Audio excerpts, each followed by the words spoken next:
But Gene, I had a Mickey Smiths moment. Gene, I had a Ricky Smiths moment. Jimmy Smith. Oh, fuck. Remember when we first met John McClane?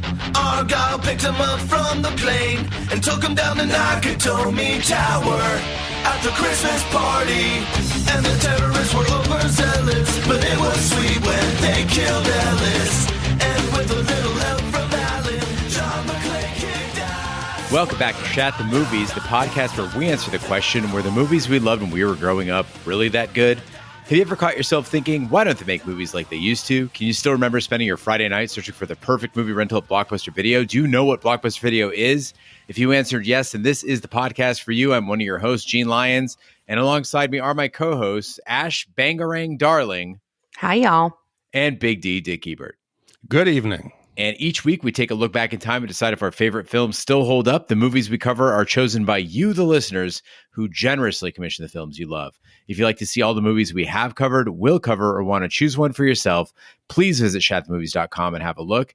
At the end of each podcast, we'll provide you, the audience, with the number of wipes each movie would take to get off your respective butts. So thanks so much for listening. If you haven't already, hit that subscribe button and share with a friend. That's how we help the podcast grow. Additionally, subscribe to our sister podcast, Shat on TV. We review TV series such as Westworld, Taboo, Lovecraft Country, American Gods, Game of Thrones, True Detective, and Watchmen. Find all that information and past episodes at shatontv.com.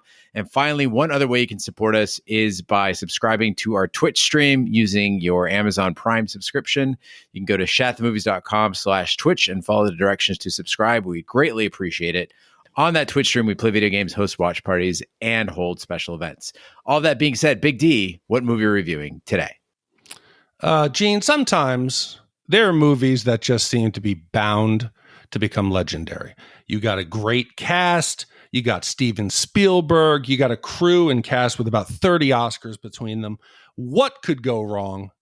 This week, we'll see if something did. Because one of our listeners, Steve W., who's been a great supporter of the podcast for a long time, came back again, and this time he wanted us to review the 1991 fantasy swashbuckling adventure, Hook. Well, and Hot Sauce Steve wrote in and said, "Hi again, Shat Crew. Before Happy Gilmore, I complained about the lack of Adam Sandler movies. I'm here to complain again about the lack of Robin Williams movies from Shat. I just don't get how this is only the second one you have done with all the great ones he has done. Luckily, I commissioned Hook and Jumanji. I watched Hook once or twice over the last year, and it's still pretty good. But I think the first half is much better than the second half of the movie. The Lost Boys fight at the end is where I think it pulls the movie down. However, they did an awesome job with the main cast. Robin, Dustin, Maggie, Bob, and Julia are all great in their roles, and I can't imagine anyone else playing them. Watching this movie as a parent really hits you differently. When Moira tells Peter the following, it really hits hard as a parent. I hated the deal, but I'm sorry you feel so badly about it. Your children love you. They want to play with you. How long do you think that lasts? Soon Jack may not even want to come to your games. We have a few special years with our children when they're the ones that want us around. After that, you're going to be running after them for a bit of attention. It's so fast, Peter. It's a few years and it's over. And you're not being careful and you're missing it.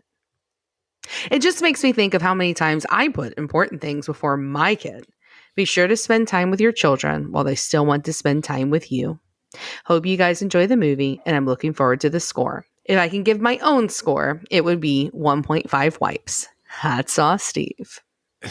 So, Steve, yeah, Adam Sandler movies are good. But you got this guy called Arnold Schwarzenegger, and you got to do all of his movies first. You got Bruce Willis out there. Mm-hmm. There's a lot of other guys. We got to do every single Bill Paxton movie. Emilio Estevez. Jim Carrey. Jim Carrey. So, I mean, yes, Robin Williams, fantastic actor.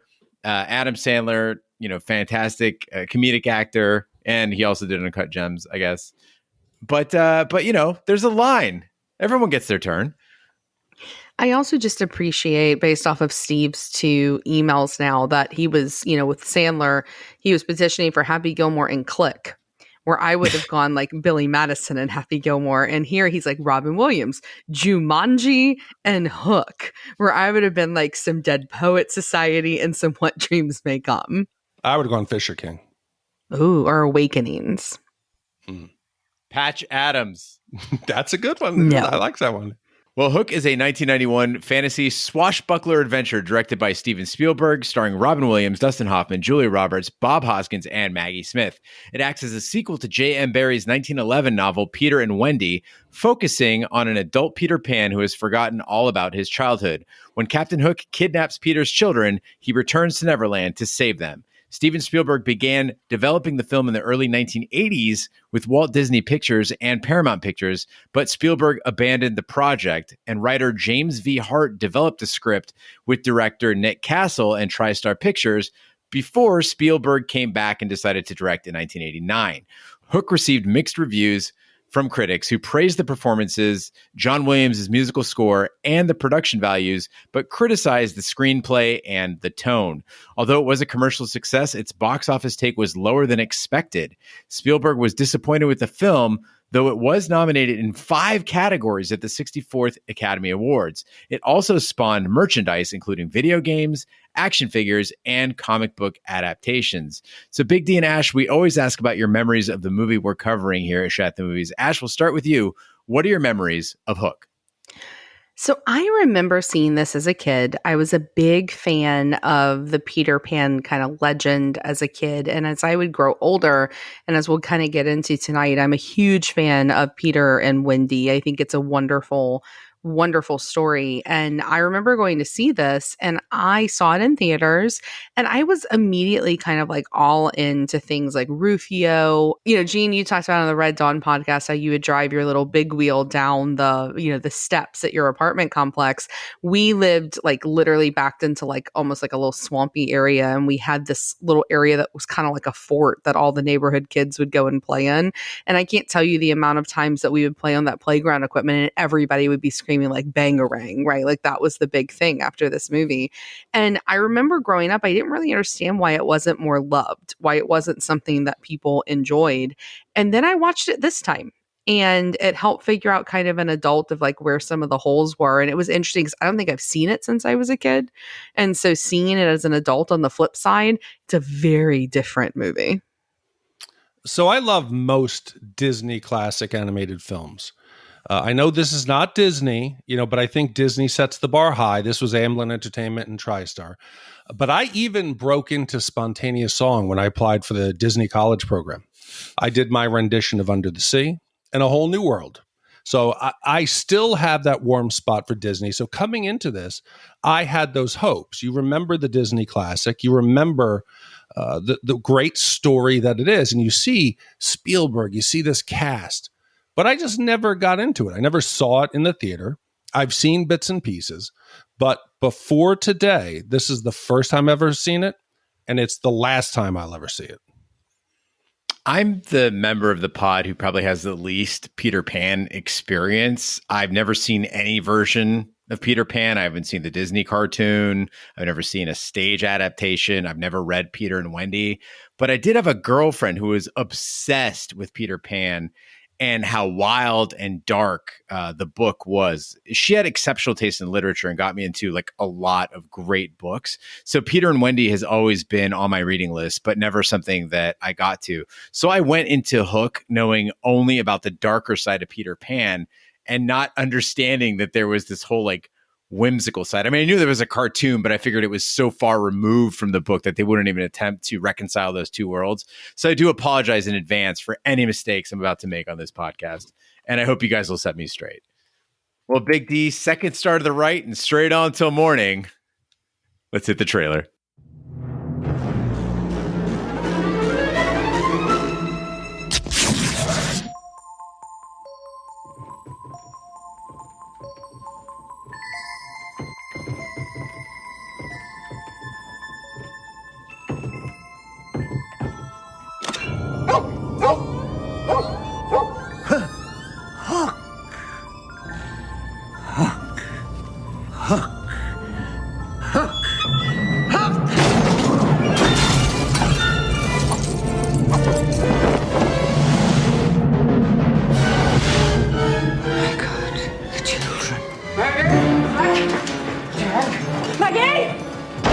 The stories are true.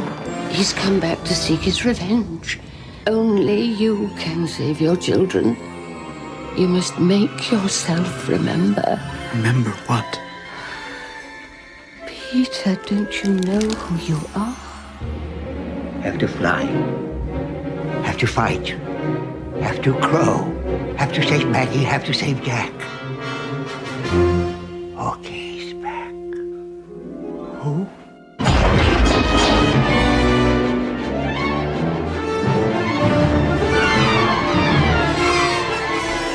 Let's fly! Oh my God, where are we going? To Neverland. Where? I hate Peter Pan. Successful San Francisco corporate lawyer Peter Banning's family flies to London to visit his wife Moira's grandmother, Wendy Darling. They attend a charity dinner in Wendy's honor at the Great Ormond Street Hospital, leaving Wendy's old friend Toodles and her housekeeper Liza with the Banning children. When they return, the children are missing and there's a ransom note from Captain James Hook. Peter involves the authorities, but Wendy insists that only he can save Jack and Maggie, as he is really Peter Pan. At the start of this movie, you kind of meet this modern day Peter, right? You meet Robin Williams as Peter Pan. And that at the beginning was a bit of a jolt for me because Robin Williams is known for being such a jovial character that I had remembered him from the second half of the film, like the silly Peter, not this like old crotchety middle-aged Peter. And he gets really upset in this one scene after they get to London with his children.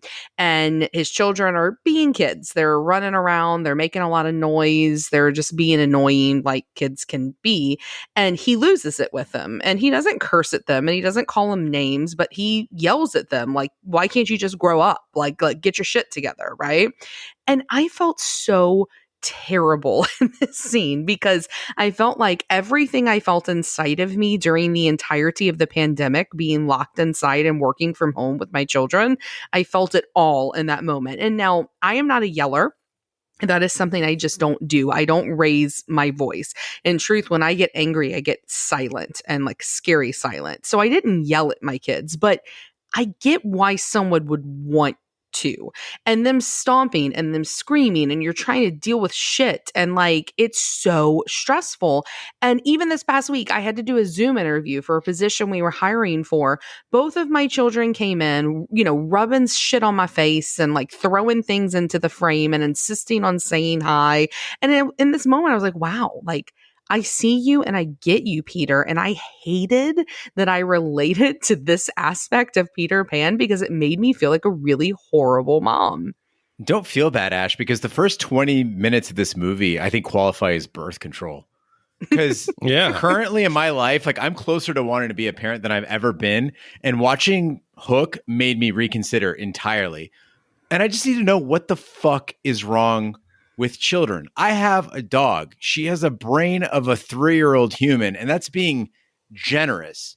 And she could be trained to shut the fuck up on command without me yelling, or go sit down somewhere, or get out of the room. Why can't kids figure this out? Okay, so Gene, you got it wrong. You're thinking of it reversed. You said, what the fuck is wrong with kids? It's not the kids, it's the parents. Kids, when you see them acting out, they are a product of the parents. The parents have created that. Kids are a blank sheet. Whatever comes out, that's on you. So that if parents don't give kids structure and rules, and this isn't drill sergeant big dick here, okay, early on in life, and then later on you try to clamp down, I think it's impossible. Undisciplined kids turn into undisciplined teenagers who then turn into undisciplined adults. When I see kids screaming at their parents in line at a store, my first thought is, this isn't the first time the kids have ever done this. I completely disagree with that. I think that kids don't thrive on rules and structure. I think they thrive on like love and support. And so like, that's the thing is like, you're talking about your dog, right? Your dog feels loved by you and you feed her and you like meet her needs, right? And because of that, she doesn't eat your face off while you're sleeping. And she sits when you tell her to sit. She wants to please you. And so like, I totally disagree with that because for me, like with my children, children, I meet their needs, and that includes those emotional needs. That's why they're trying to get after him. When my children do that, when they throw fits, which is very seldom, I can't complain. I have incredibly well-behaved children. Like, they are very well-behaved comparatively, but they have their moments, and it's because one of two things are happening. They're hungry, or they want to be touched. Like, children crave physical affection the way that dogs do. Like how June comes up and nuzzles you when she wants to be loved on.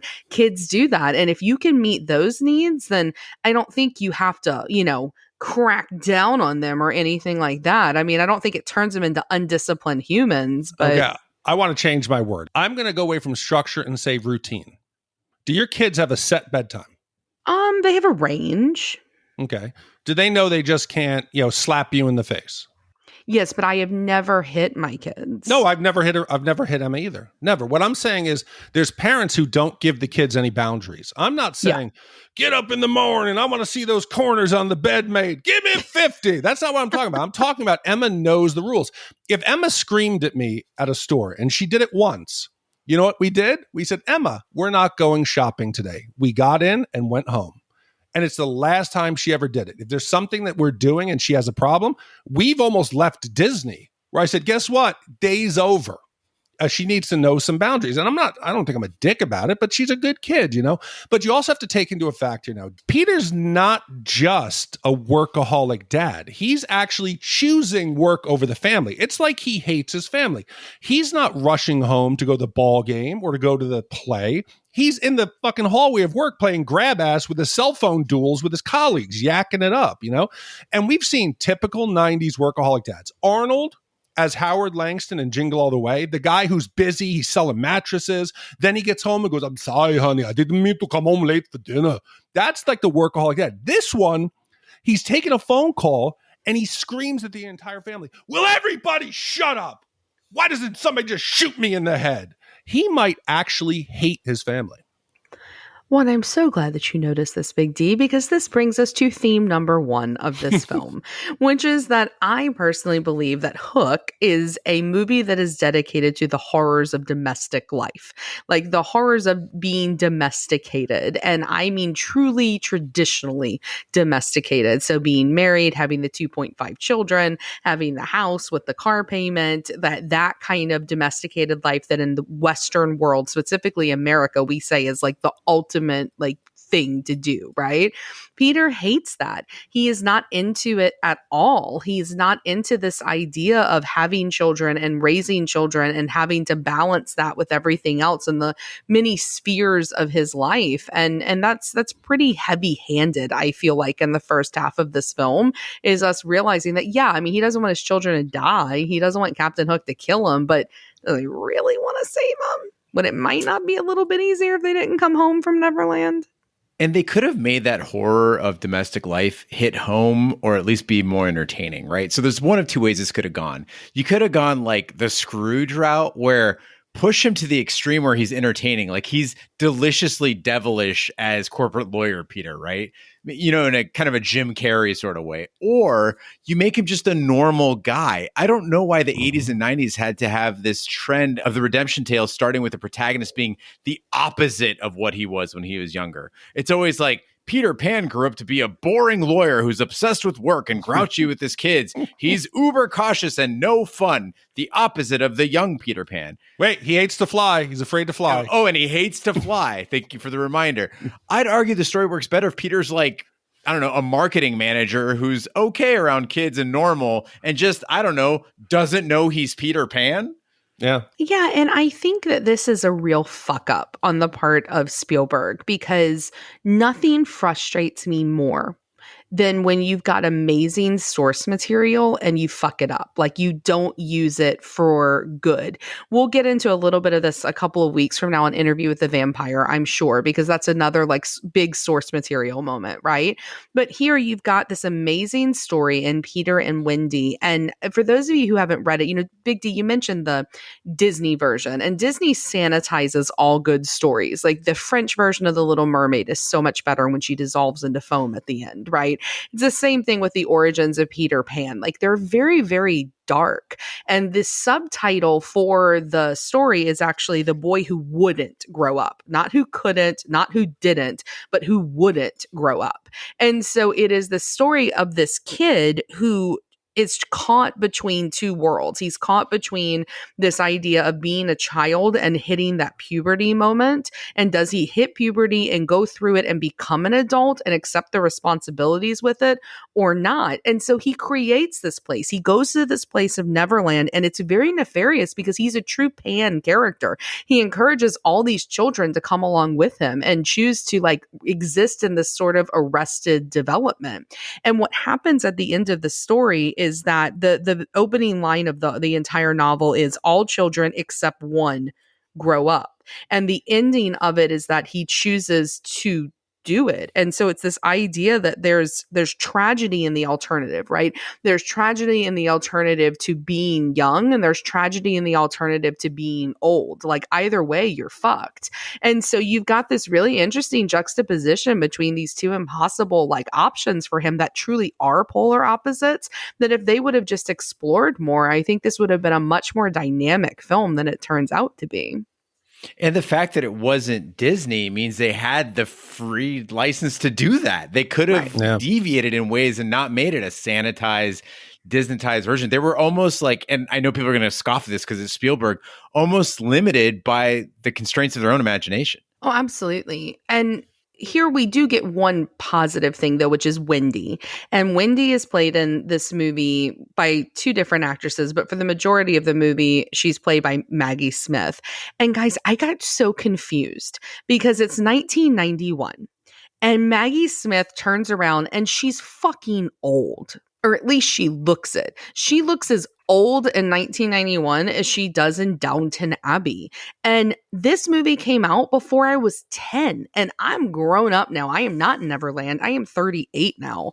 So is Maggie Smith like not aged since then? Like, has she always been this old? Yeah, I mean, in Harry Potter as McGonagall, she looks 10 to 20 years younger than she does in Hook.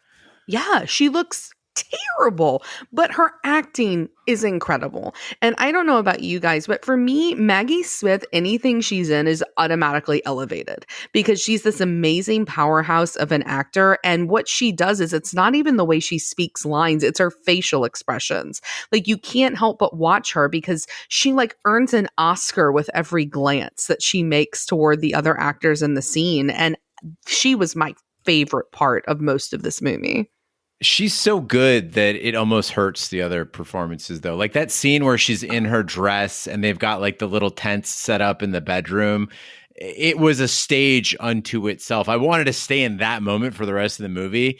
And I felt like everybody around her was just struggling to keep up. It's like if you had your high school drama class doing King Lear and they're like, okay, who's going to play King Lear? And Anthony Hopkins shows up. Like, oh, great. So kind of like what happened in season 3 of Westworld and why it wasn't as good. So, Gene, I had a Jimmy Smits moment. I was convinced this was Gloria Stewart from Titanic. What? I thought she was going to drop the heart of the sea. I thought it was the same woman. They look nothing alike. It's an old white woman. They all look alike to me. Oh my God. Yeah, you're never allowed to give me shit again.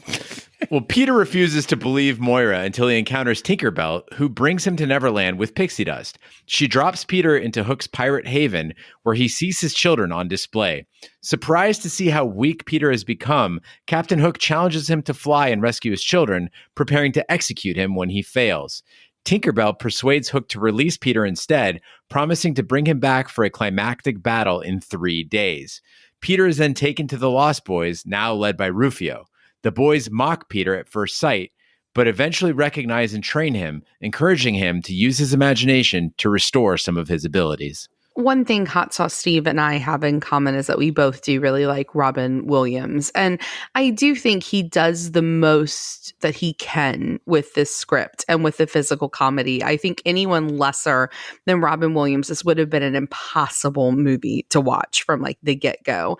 And here's the thing. I know Robin Williams is known as a comedic actor, and there are many comedians that are fine actors. They can act fine.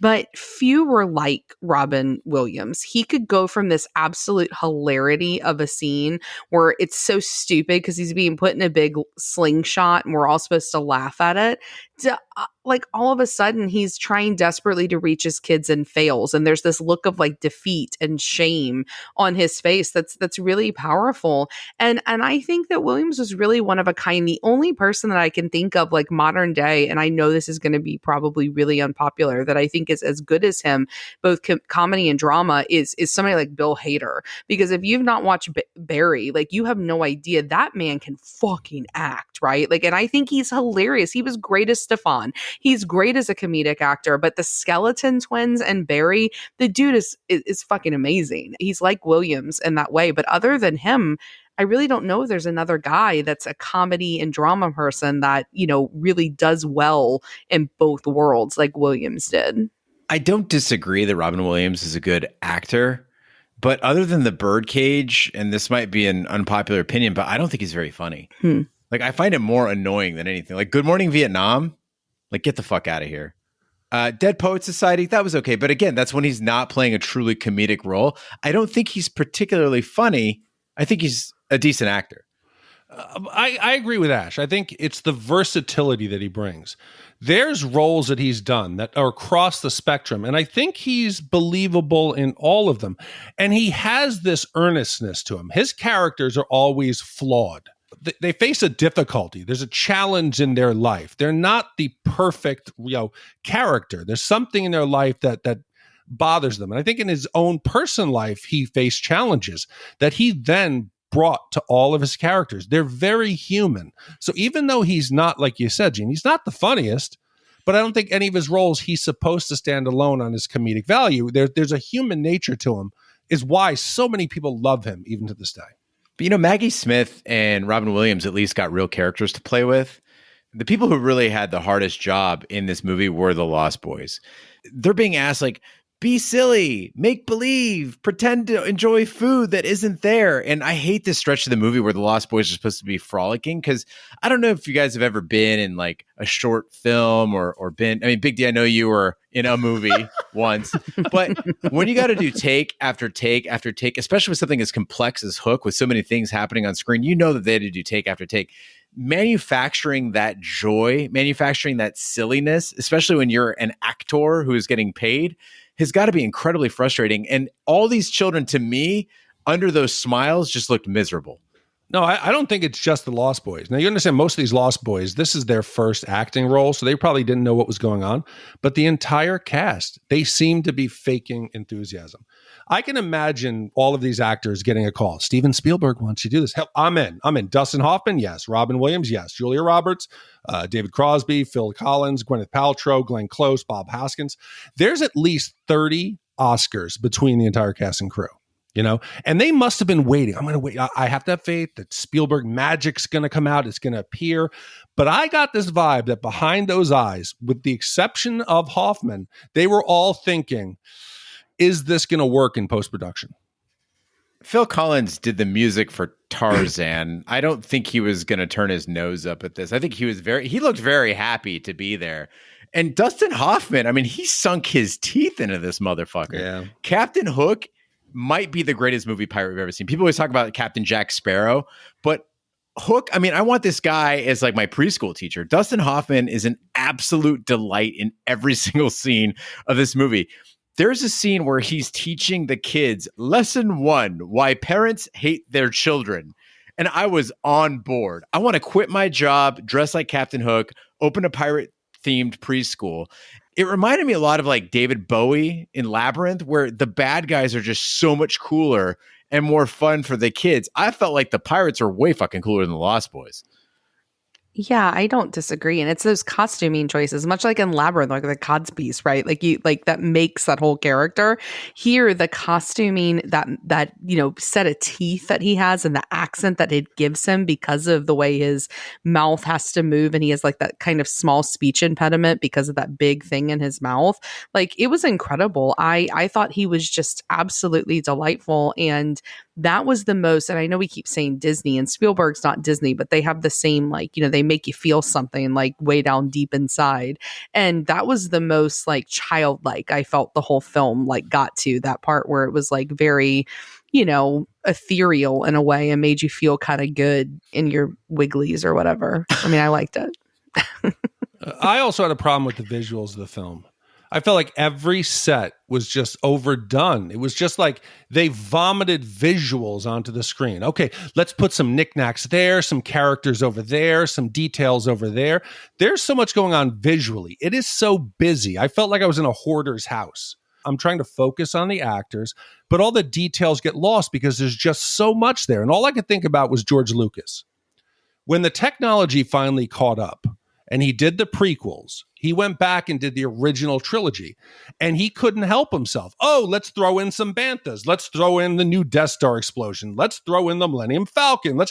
There's a point where just because you can do it doesn't mean you should do it.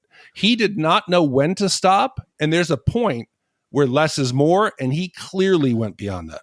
Can you imagine, like, you've got a trilogy of movies that is so legendary that the entire world has changed because of it? Like, it is a global, if not galactic phenomenon. You're like, you know what?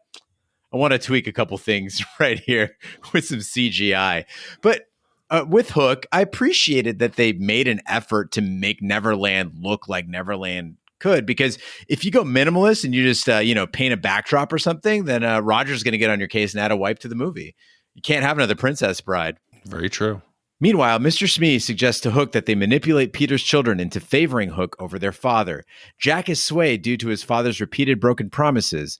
Dismayed to see Jack look at Hook as a father figure, Peter returns to the Lost Boys camp with renewed determination. Tinkerbell helps Peter recall returning frequently to see Wendy after the Darlings returned to London, until Wendy grew old. Peter then stayed behind after falling in love with her granddaughter, Moira, and subsequently lost all memory of Neverland. Peter always says, I ran away. I made the choice. I want to run away. I don't want to become an adult because adults die.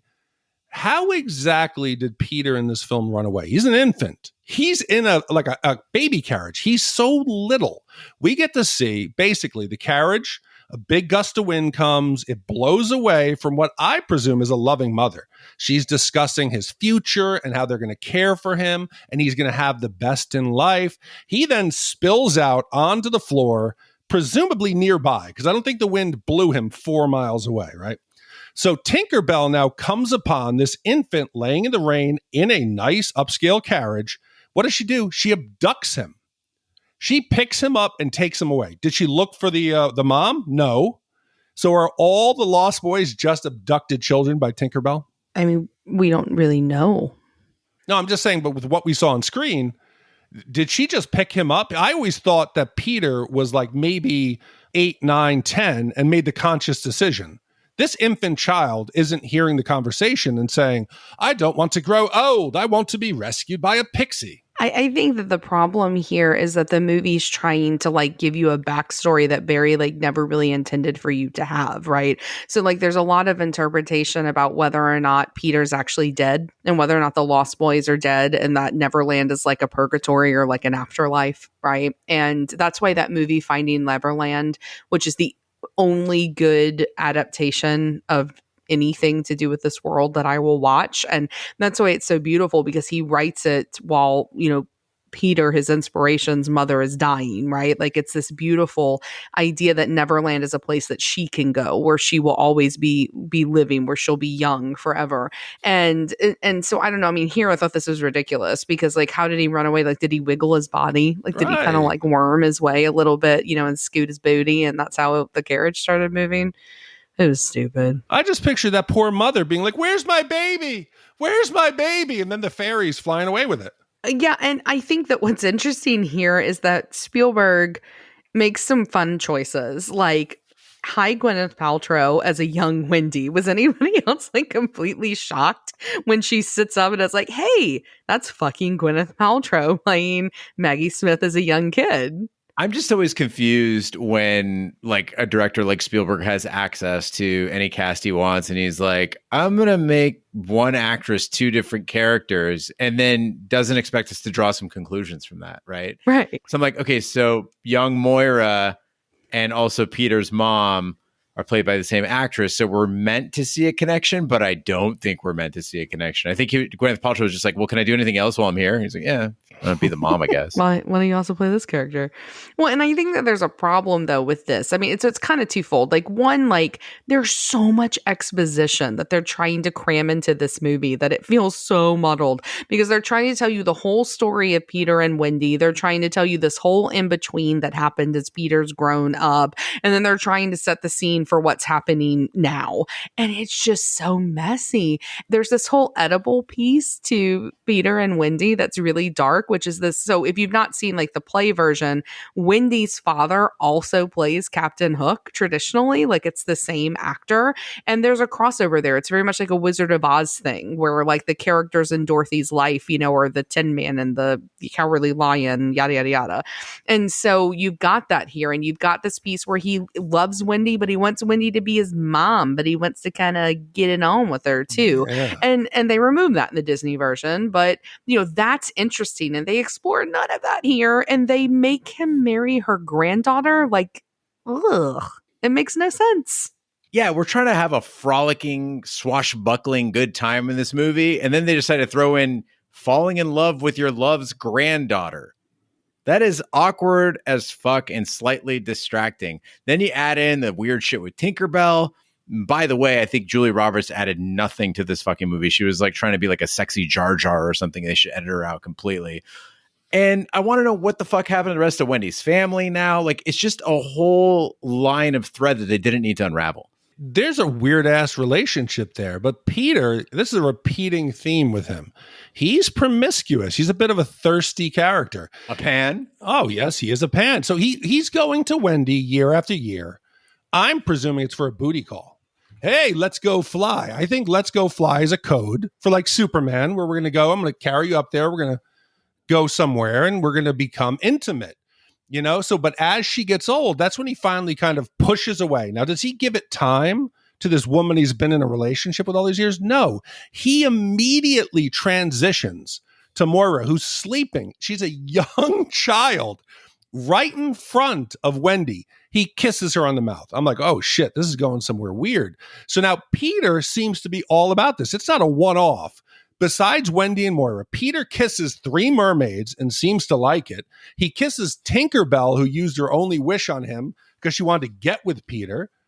Peter seems like he is promiscuous, and I'm starting to think that maybe his fear of growing up is more a metaphor of monogamy and the loss of sexual freedom than it is about growing up and having to become an adult. And all the while, Peter's making out with everybody. Loving it.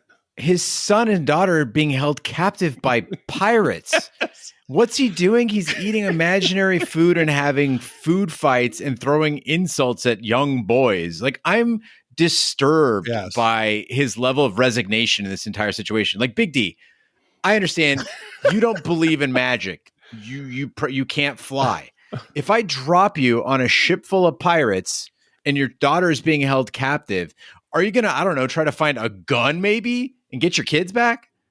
Look, I'm going to try to get a knife. There's plenty of them around, a sword, do something, talk shit to them. I'm not going to pull out my checkbook, but it goes back to the fact that Peter actually hates his kids. He's hated them since the beginning. You think when they first get abducted, does he look upset? No, he's kind of relieved. I think he's happy this is happening. I know. I'll call Phil Collins. Yes. He'll find them. Studio. Yeah, you could sing them back. Well, the memory of Jack's birth restores Peter's power to fly, bringing him back as Peter Pan. Rufio turns his sword over to him in reverence, and Tinkerbell professes her love for Peter with a kiss. Pan and the Lost Boys fight Hook and his pirates the next day. Peter rescues Maggie, and the pirates surrender, but Rufio duels Hook and is fatally wounded.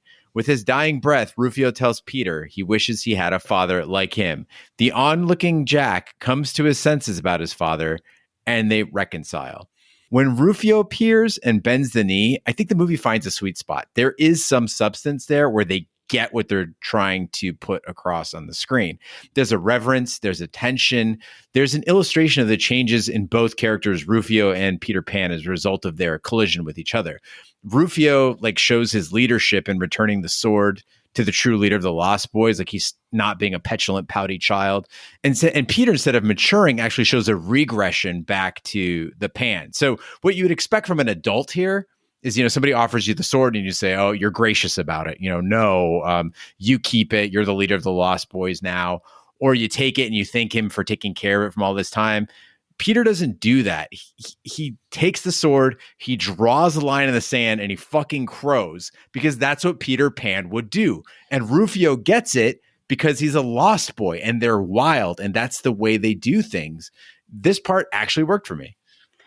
It did. I completely buy what you're saying, but I don't know. There was something about like this petulance that a preteen boy would have that was so gross on a grown-ass man. Like, not only did he look ridiculous in like green-ass tights, but he also looked absolutely ridiculous crowing and going back and forth. Was anybody else confused by how like he would forget and then remember and then all of a sudden like kind of forget again? Like he just kept kind of going back and forth between who he was. And I don't know. It just made me look at all like the boys I dated in like middle school and high school and go, oh, because this is exactly what they would do. But now they're middle-aged and slightly balding, and it's like even worse to think about. Yeah, every time he'd put his hands on his hips or like pull that one leg up, I was just like, get the fuck out of here. Fly away. Please. Yes. And it's all mixed up. He's forgetting. He's remembering. The movie can't decide what it wants to be. I mean, the critics are right. It cannot strike a consistent tone.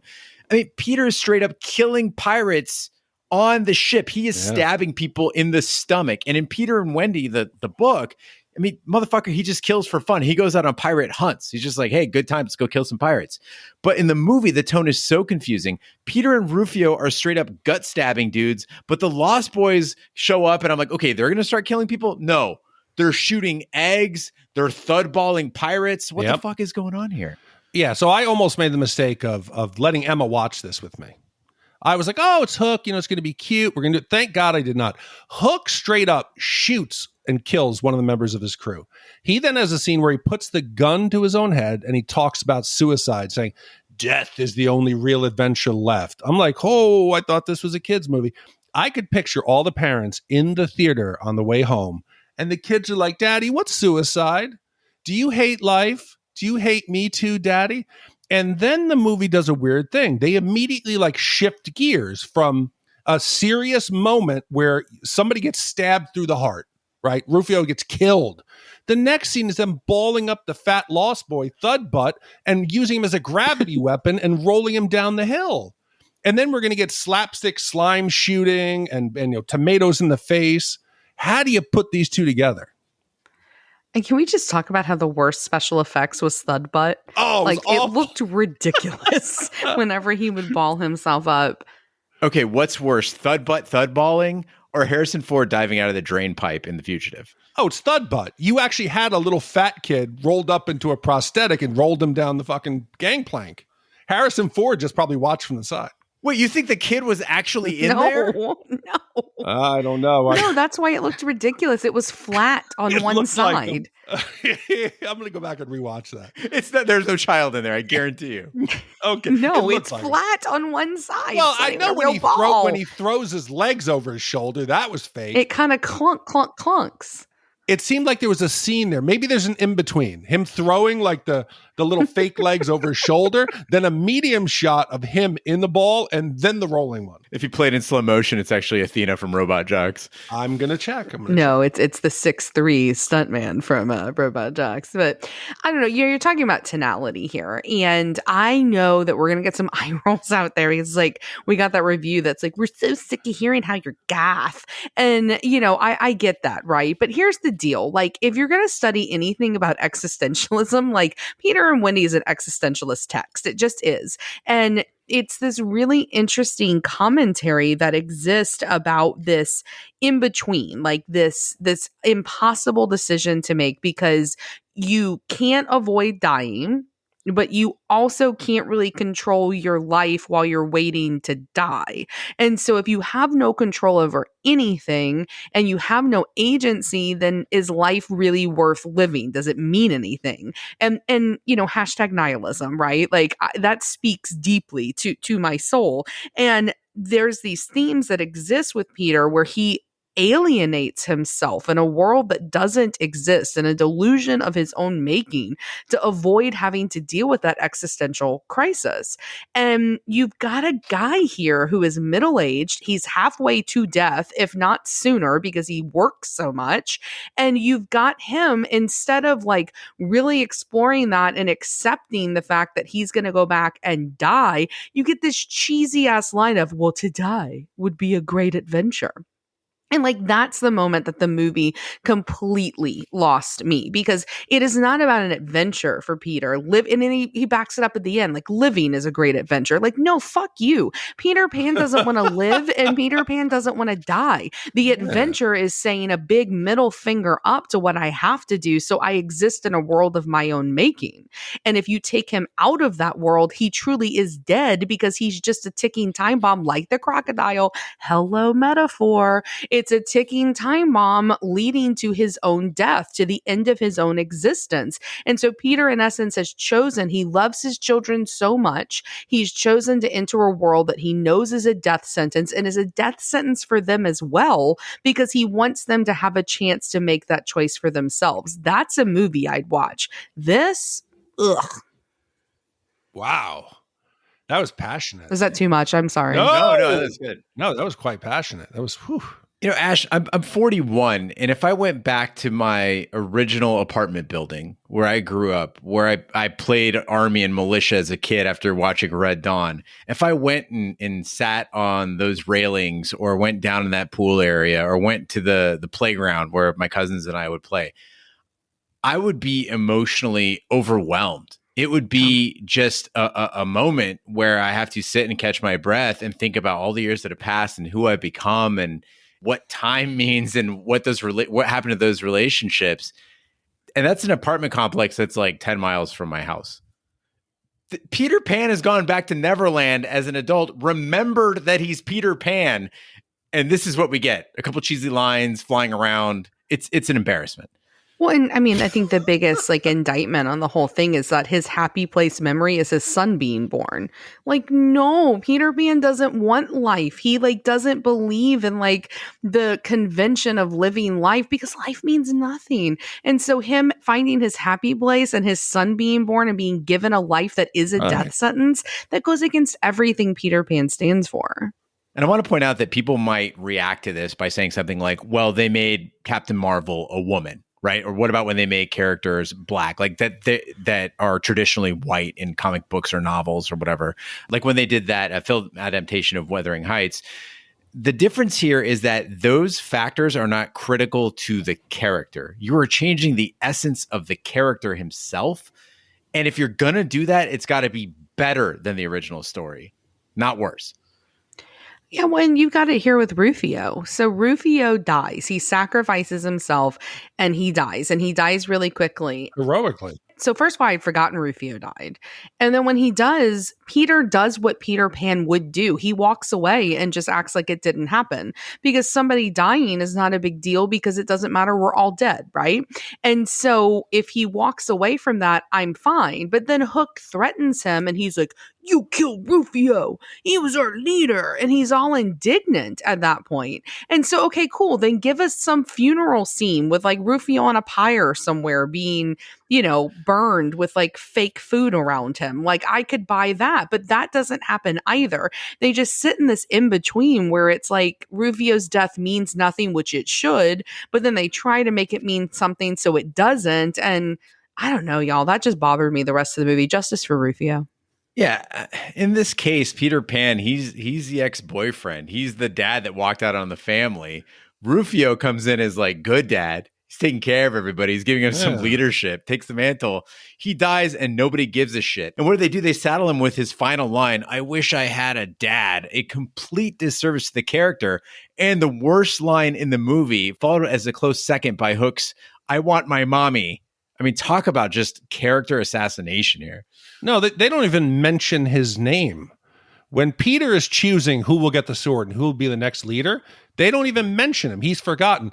And then he picks Thudbutt, the one character who has not shown he can wield a sword. Why would you give him the sword? What's he done to earn it? Because he can roll. He's got the best imagination. Oh, geez. I want to see the dark version that you two have described. In my mind, I remember back to Robin Williams doing Popeye. Yes. And that shit seemed dark. That seemed to be the telling of that tale. I want to go back and watch that because I think that shows what this movie could have been. Well, Peter duels Hook and defeats him, whereupon Hook is devoured by a taxidermied crocodile. Tinkerbell takes Jack and Maggie back to London, and Peter appoints Thudbutt as his successor before leaving. Peter awakens in Kensington Gardens and decides to change, devoting more time to his family. He hands Toodles his lost bag of marbles, whereupon Toodles joyfully sprinkles himself with pixie dust and flies away. As Peter and his family watch Toodles fly off to Neverland, Wendy remarks that his adventures are truly over, but Peter counters that to live would be an awfully big adventure. Okay, so, Gene, you talked about how Robin Williams, you find him annoying sometimes. And Robin Williams does his Robin Williams thing here, which I find very annoying, where he gets up and he's like, hey, Brad, you ever flown before? Guess what? You're about to. And he throws it. And it's like, I got to shimmy up a drain pipe because I'm out of, pixie dust. And it's just ridiculous, like failed joke one after another. There was a moment, as you said, where he says, have you ever flown? And then he throws the phone, and then all of a sudden Maggie comes up and she's like, I want to fly too. And I was like, is he going to fucking throw her out the window? But, then all of a sudden there's this moment where Toodles, gets the shit, shaken on him from his marble bag, and he flies out. And so the family just all goes out on the balcony, and he's flying. He's an old man. And everybody's like, cool. This is fine, right? This is great. Let's all smile and wave. Into film. Guys, what the fuck is Toodles going to do in Neverland? Is he going to eat the fake food? Is he going to stay there and be old there? Neverland is not a place for you, Toodles. And I mean, Moira's cool with it. And Maggie Smith is like, ha, goodbye, Toodles. And the kids are fine with it. I was worried. The end really faltered for me. And this scene kind of scared me. I don't know if I was alone, but Toodles sprinkles himself with that pixie dust. And then he starts having a seizure while he's flying into the air. And it reminded me of that courtroom scene in Ghostbusters. I did not care for this at all. No, I think Toodles looks like he's challenged. He needs a guardian, somebody to watch him. They made fun of poor Peter for being fat. What are they going to do to poor Toodles? No, Toodles is old school. They know Toodles. Yeah, they know Peter too, but they're like, Toodles, what the hell did you do? They called Peter fat, and Peter was maybe just a little 5 or 10 pounds, but poor Toodles there, he's a mess. But I want to end this podcast with a little PSA. Gene, I know you are very anti-children, and this movie could be I'm sorry, when did Gene become anti-children? I think that's an unfair. I don't care for children. He doesn't. I'm sure anti-children. Well, yeah, well, he does want to, whatever. So, Gene, you famously said that you're not sure that you want to have children. So you sometimes question the value of children. You question why the hell, quote, do children do that? Why won't they shut up? So I just want to put it out there, my thought on kids, okay? Having and maybe my opinion is based on the fact that Vanessa and I had Emma in our early 40s. So we were past the 20s. We were past our 30s. We were past the ages where we wanted to party. We wanted to go out. There was a lot of things that we wanted to do. So I've never viewed children as an end to the fun. Life is actually enjoyable when you have a kid, when you're prepared. At 18, it would probably be miserable, because just when you hit a certain age to where, the holidays, fuck, how many Christmases? I'm not going to decorate the tree. You kind of lose the spice for it, the excitement of it. Kids come along and they renew that enjoyment for the things that we take for granted. Every time that I see Emma look at something wide-eyed and full of excitement, it reminds me of the things that I take for granted as I get older. I think kids, if you're prepared for it, they can make everything exciting. Everything that you've forgotten is really magical. Yeah, I just have a girlfriend who's 8 years younger, and that works too. Wow. Listen, I got a lot of things in life that I haven't seen once. You're talking about Christmas. There's parts of the world and just shit I'd like to do. And I don't really need a kid to appreciate that. If I do procreate, I'm not anti-procreation. I am anti-kid. I would say that, yes. But if I do have a child or adopt a child, it's strictly going to be to give the world a fighting chance. It's going to be my ultimate way of winning every Facebook argument I've ever been in by being like, okay, you shitheads, you guys. Now, granted, the enemy is out reproducing us like 5-1, but you guys each with your 3. I add another one that's 4. We got another generation of Shat the movies, which would be cool. Shat the movies, the next generation, and maybe that kid goes out and continues, fighting the good fight. Mm-hmm. Yeah, but of course, my greatest fear is that my children will rebel by becoming like super conservative. So, evangelical like pastors or something. So, that could also be your life, Jane. You trying to make them not have kids? Let's end this on a positive note. No, Hook made me not want to have kids. Well, I mean, yes, of course, Big D. No, of course, I spend the whole podcast like nihilism is great and Peter Pan is great because life sucks. And Big D's like, but I'm a wonderful father and I'm glad I have my child. And like, my children are going to listen to this one day and be like, thanks, Mom. Gene said he wants to have a child to build a nihilist army to fight the other side. It was an Antifa super soldier army. Yeah. Wow, that's intense. Maybe like Red Dawn, as long as it's a better movie. I like that I go to Big D and say, why would I have a child? And his response is, well, you might get bored with Christmas. No, it's fun, dude. It's fun. Listen, I have tons of adventures left. Vanessa, Em, and I have a board, a map of the world on the places and the things that we want to do. So now the adventures will be the 3 of us instead of just the 2 of us. Well, now is the time when we give our wipe scores for Hook. The Shat score is our way of telling you how many wipes this movie would take to get off your respective butts. 0 wipes is a perfect movie. It is being sprinkled by pixie dust and flying over the streets of London. 5 wipes is an absolute disaster. It's thudballing your way into a food fight. Ash, we'll start with you. What is your wipe score for Hook? So normally when we discuss things, I sometimes come back to the other side when like I soften to a movie based on our discussion. And I feel like I've hardened based on this discussion. So I'm going to pull a little bit of an audible from what I put in our notes here. I thought that this movie had potential, like all movies do. And there's a lot in it that's not bad, but there's a lot in it that's really not good. But let's talk about the good stuff. Hoffman's fantastic. Maggie Smith is a queen. And Robin Williams, I think, for the majority of it is pretty great. I do think Julia Roberts is useless, but she's cute. She's Julia Roberts. And she does that weird thing where she, sizes herself up out of a big, weird looking cuckoo clock, which was funny. And the problem I have, though, at the end of the day is, and we haven't talked about this, but this just feels like a weird ripoff of the Goonies. It feels like a less fun, less magical ripoff of the Goonies with a story that's great at its source material that Spielberg just like guts and castrates and rips like the nihilist soul out of and tries to make it a happy family film. And I love Steven Spielberg for this particular moment. I'm going, fuck you, Steven Spielberg, right? Because that sucks. And Finn watched it with me because unlike Big D, I let my children watch it. And Finn enjoyed it. He thought it was fine, but he didn't think it was great. And so it's not quite average. It's worse than average. I was going to give it 3 wipes, but now I'm annoyed and I'm going to add a half a wipe. So I'm going to give it a 3.5. Yes. Nice. I like it. Ash, I agree. There was some emotion to the movie. Like, as silly and childish as it is, I felt more watching Hook than I did, like, say, Red Dawn, which had no emotional impact whatsoever. But my criticism of the movie centers on 2 big factors. One is I really don't like watching kids pretend to have fun in movies.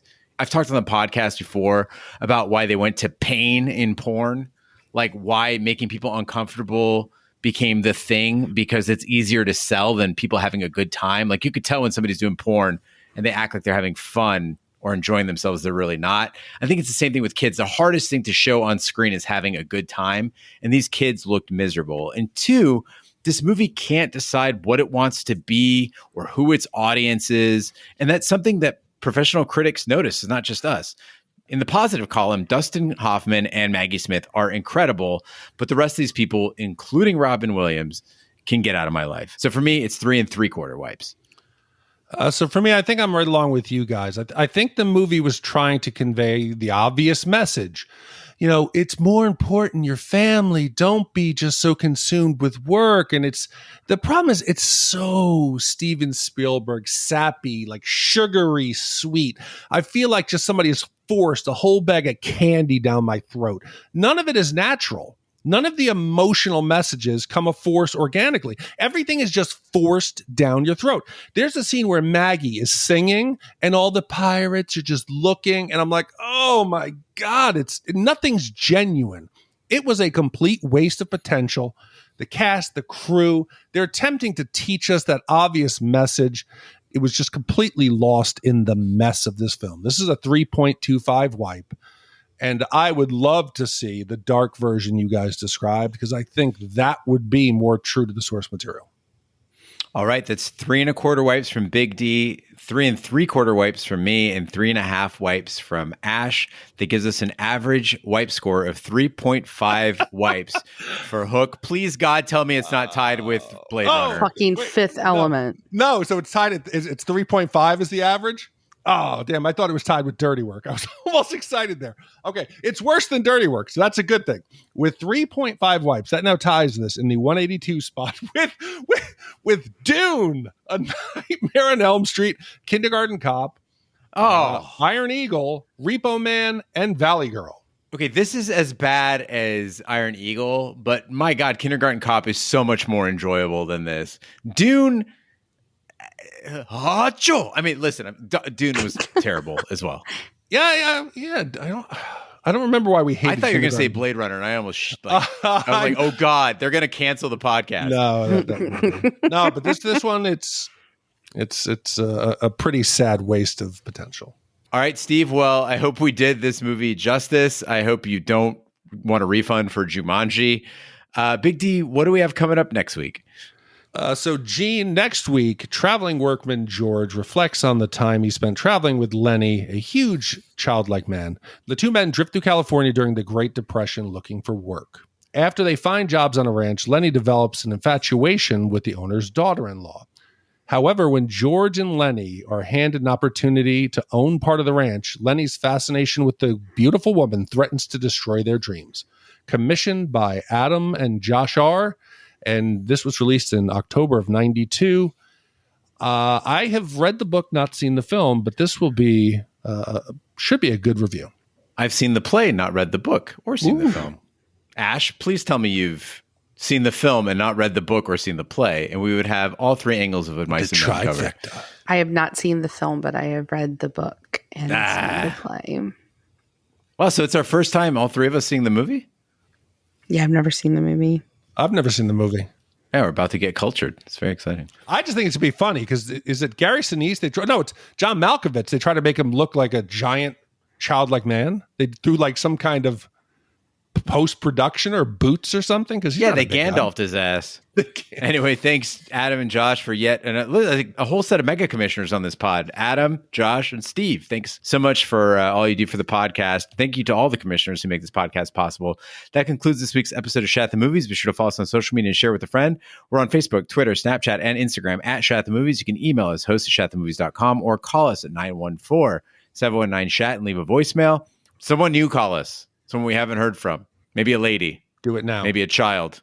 Definitely a lady. Ladies, come on and call in. Lady shatters.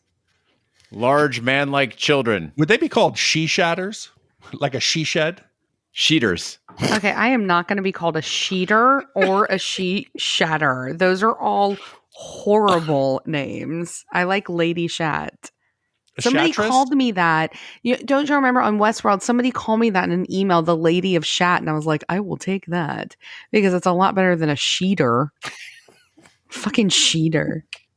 If you'd still like to support the podcast, you can shop our Amazon affiliate link, complete a free anonymous survey to help attract advertisers, buy our merch, or commission your own movie. Find all that information by visiting our website, shatthemovies.com. Also, check out our sister podcast, Shat on TV, review TV series such as Lovecraft Country, Westworld, True Detective, Taboo, American Gods, Game of Thrones, and Watchmen. Find all that information on our website, shatontv.com, wherever fine podcasts can be found, including iTunes, Google Play, Stitcher, and YouTube. Be sure to subscribe. And if you stop by iTunes, please leave leave a 5-star review telling us why Hook is a Christmas movie. On behalf of my co-hosts Big D and Ash, I'm Gene Lyons. Be sure to join us next week for the following movie.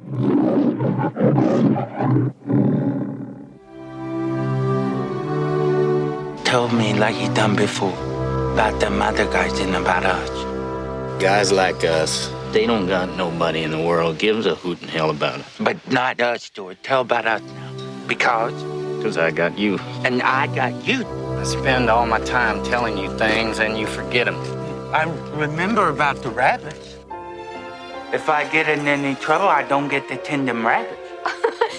You're nuts. Don't you even look at her. Keep away from her. I ain't saying he's bright. He ain't. But he's a damn good worker. He's not much of a talker, is he? Suppose he don't want to talk. What the hell are you getting into this for? We travel together. You said I was your cousin. Well, that was a lie. If I was a relative of yours, I'd shoot myself. In a world where every man was alone, they had each other. In a time of darkness, Lenny, I told you not to bring that pup in here. I ain't got no pup. they had laughter. In a land that had lost its hope, I wish somebody'd shoot me when I ain't no good.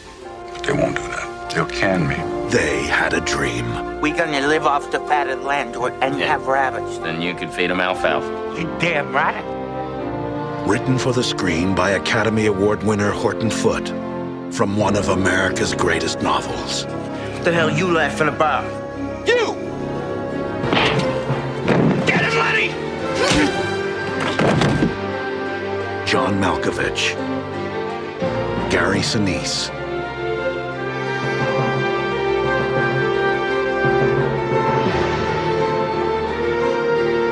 John Steinbeck's Of Mice and Men, directed by Gary Sinise.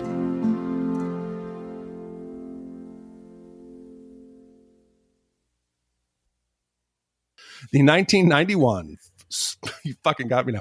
The 1991 fantasy swashbuckling adventure, Hook. I'm sorry. I need a Swashbuckling. The 1991 fantasy swashbuckling adventure,